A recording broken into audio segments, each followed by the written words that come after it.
I've always liked plants since I was a kid. I think it's just looking at leaves in general. When I was a kid, when you're in the bus or when I was in the car, I always look at trees, and I never knew why. I didn't know why it was interesting. I think that was the first sign that I knew that I liked plants.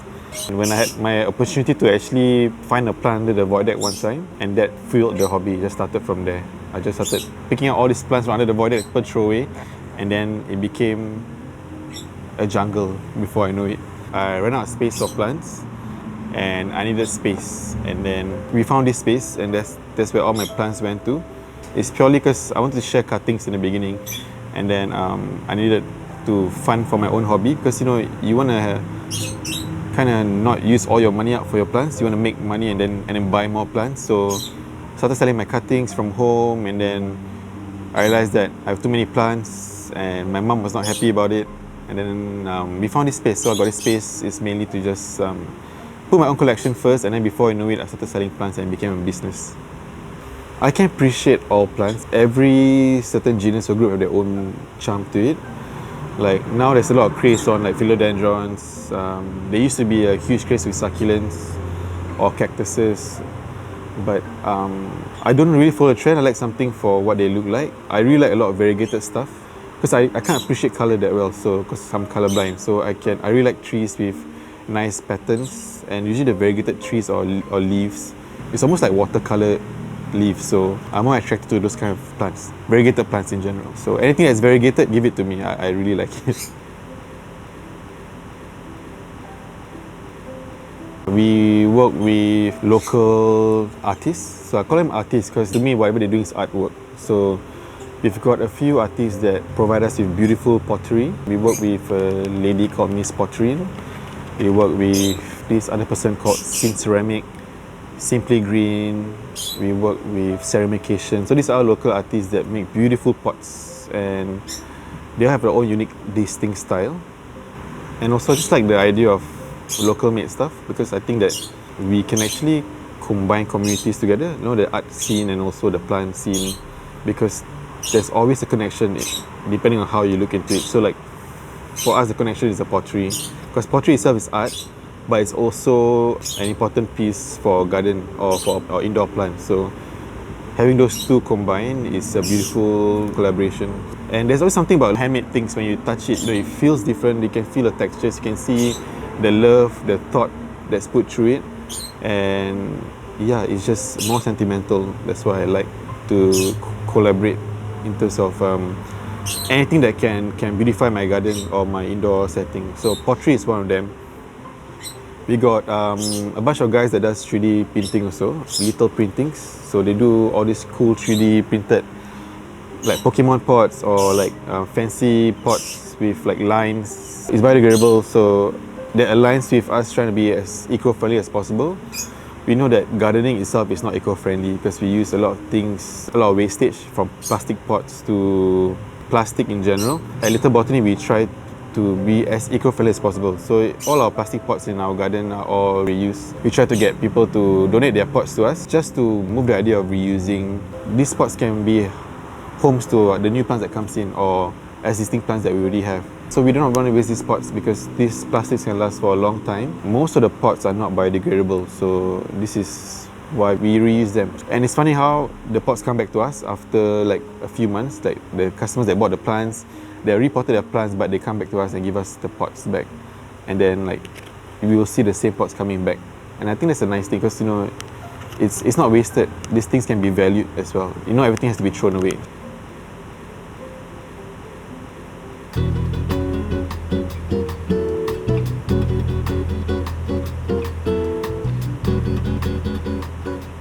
Welcome to Little Botany.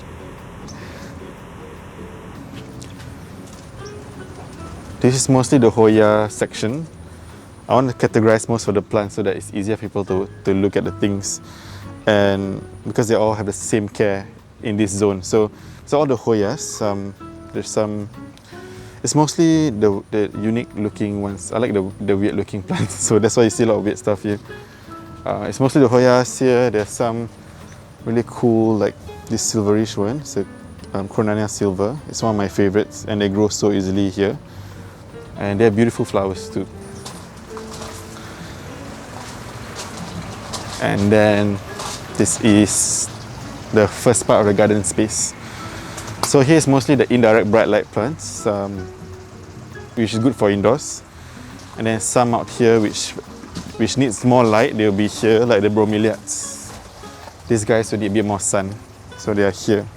This is almost like filtered light, so it's quite strong on the sun here. So, yep, so this is mostly where all the indirect bright light plants are.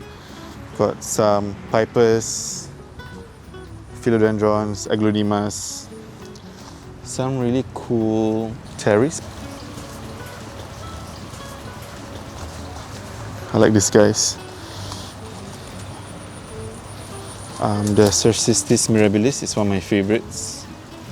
There's very nice prints on the leaves here. Look at that. Quite interesting. And a few more Hoyas hanging because I like Hoyas. And I'm running out of space, so they're all hanging here. Some cool fern. There's some unique ferns out there. This is one of them. They call Asplenium Kenzoi. They're very unique shaped leaves.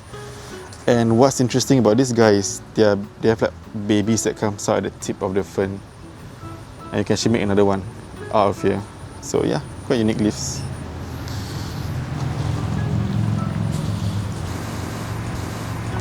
There's some begonias here. I like these guys. This is Begonia amphioxus. Really nice spotted leaves. Easy to care.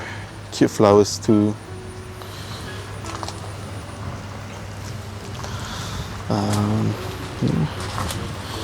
Should check this out. This is a Selaginella picta.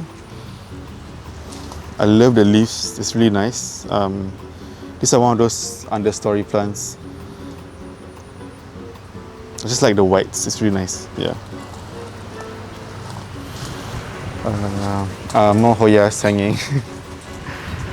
I'm building like a open terrarium here soon. This is still under construction, but you can get the idea of it. It's a raised bed. I'm gonna put something fancy in here. We have this like pond deck here that's still under construction. So once it's ready, you can sit down here, look at the stars at night, or just chill next to the pond. There's a pond in there as well.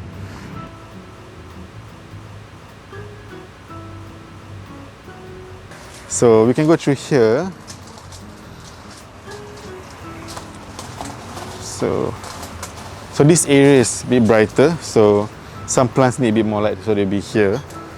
Or some of my philos are here. Some of my mini trees are here. One of my favorites, the Ficus snowstorm, easy care plant, great for indoors, and they go into big trees. Yeah. So this is one of my favorites. This area is filtered light.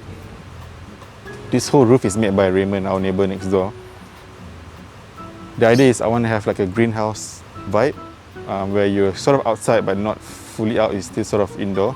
So it protects me from the rain and some of the sun, and just makes it a comfortable environment for me and the people that visit here. So yeah, these are where most of the trees are as well. And this entire section here is mostly where the pottery or the products are, the retail products. And then the workshop space is here. So we do most of our workshops on this table.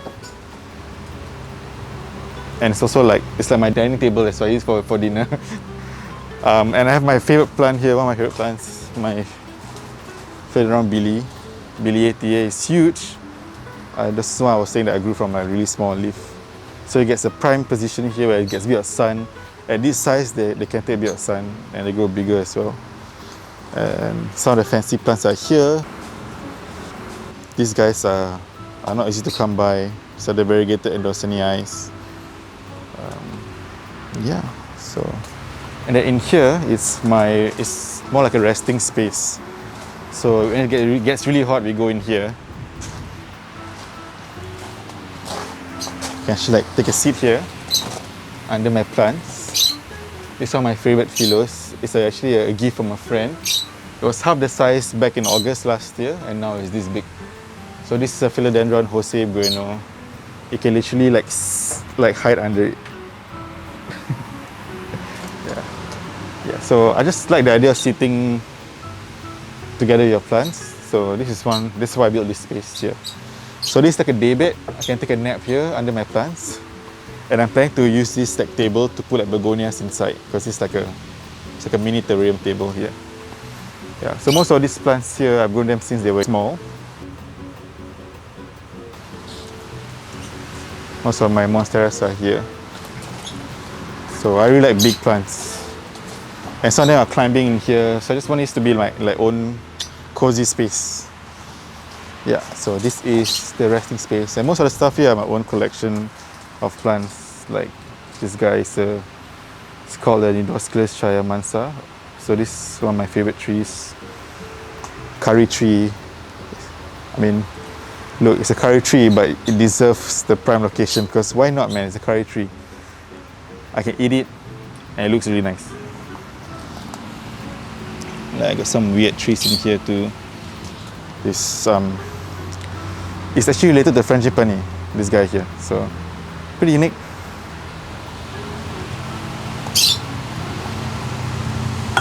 This is also one of my favorite. It's called a velvet tree. It's a variegated form. The leaves are very velvety. Oh, it's almost furry to be honest here. So look at that. It comes out a bit pinkish and then turns to like white and green after that.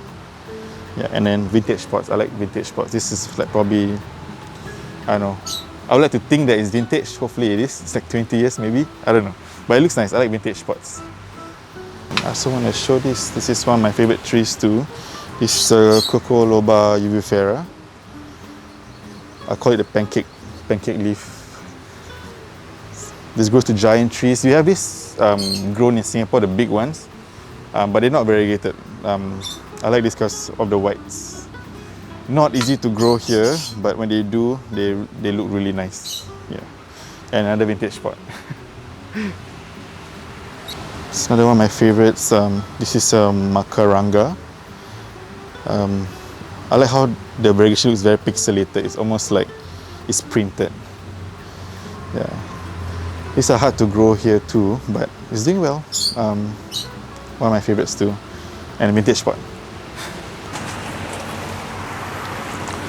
We can walk through this forest. So this area is also a part of the retail space. I'm still building this space, but this is where all my anthuriums are. They like this space. It's very humid, but there's a slight breeze also. So most of the anthuriums that I'm hanging here, they like this space here. So one of my favorites, this is Anthurium luxurians. Big leaves. I just like how they're corrugated and have this cool dark color on the leaves. I like my plants either really variegated or really black. This is Anthurium Veitchii. I love anthuriums, especially when they're huge. So this area is where I put all the anthuriums because it's a nice humid environment here.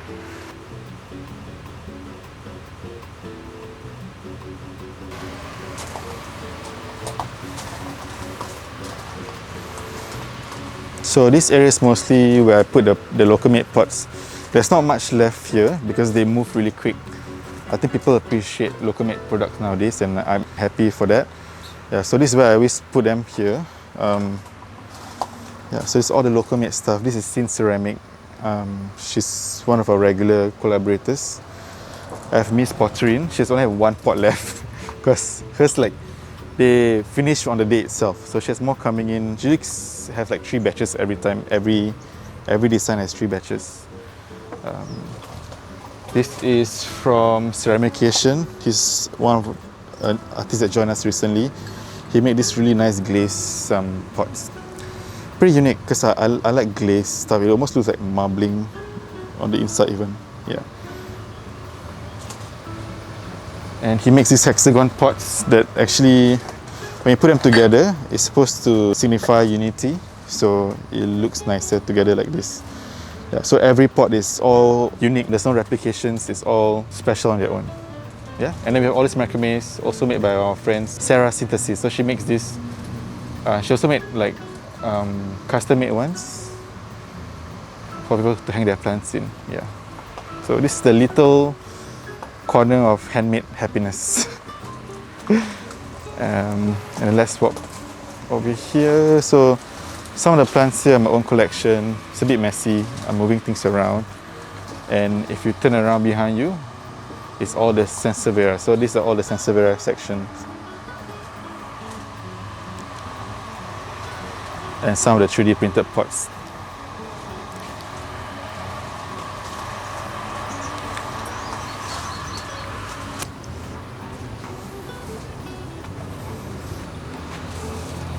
And then we have another space for some feature plants that we put in here. These are where all the Syngoniums are mostly are.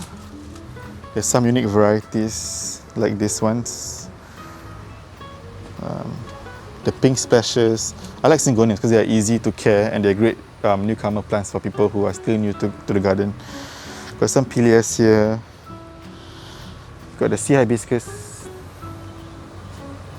One of my favorite. These guys can take full sun. So sometimes we have some customers that prefer full sun plants, and we always recommend the sea hibiscus because the leaves are huge and heart-shaped and so beautiful, the variegation.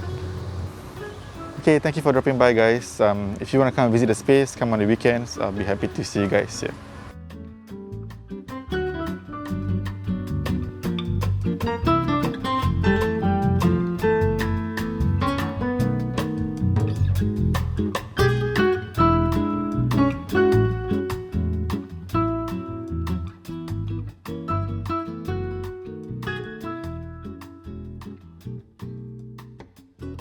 So we started doing our workshop recently called the Little Botany Newcomers Workshop because we want to have a more, I would say, private sessions with newcomers.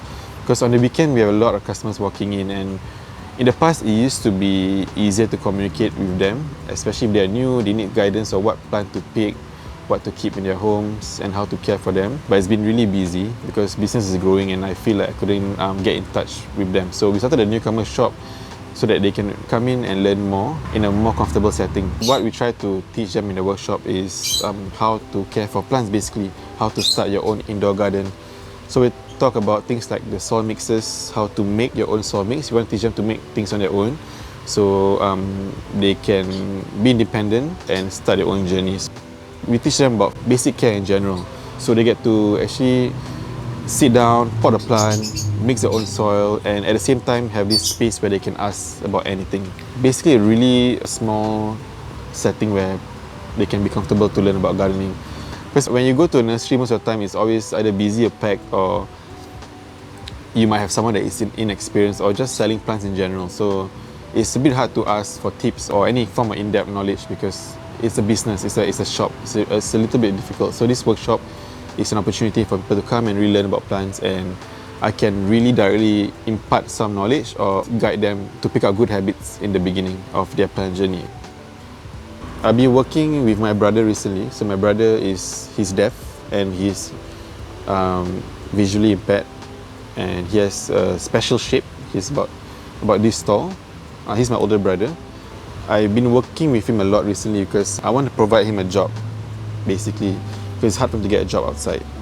So I'm leaning into providing jobs for people who I would say have special capabilities, because they're normal like all of us, just that society views them differently. So I want to venture into that in the future, where I can not just provide jobs but to make them start something on their own, because there are other companies out there that give them jobs, but they want to have achieve their own dreams and to start something on their own. So I want to give them opportunities to start something on their own, my brother being one of them. So we are venturing to something still plant related. He's gonna spearhead the new project. So hopefully we can work in more communities in the future. It is a business, but this business is solely built on a community, which is the plant community or the animal community. We did the auctions and charity with the animal organizations, and it was good. We didn't know that we can interweave with the different communities, and it's really a good feeling that, hey,